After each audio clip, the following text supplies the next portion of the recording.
Bishi, so kung akala ninyo, estudyante lang yung kumakain at nagbabaon tuwing tanghali, kami ding mga guro. Ngayon, naalamin natin kung ano yung mga ulam ng aking mga kasama. Start tayo kay Madam Lovely. Ma'am, ano pong inyong ulam? Adobong manok. Adobong manok. O, eto kay Madam Kakay. Madam Kakay, anong iyong ulam? Itong karne. Wow, baboy. Puso, ginataang puso. Alright, sarap naman yan. How about you, Ma'am Clarissa? Anong ulam natin for today's video?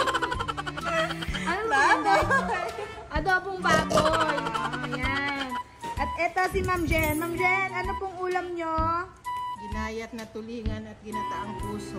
Ginataang puso. Ang pagkain ngayon ay, adobong manok, featuring tender juicy na baonan, yung libre. Ano nga itong BTS? Yan. Tapos, yun lang. Ako lang yung pinakamurang baonan. Ito pala, disposable. Marami siyang ganyan. At sasaya naman maging guro. Ito ang aming itsura.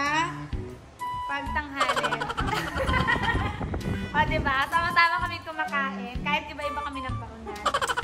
Oh, that's all. Bye.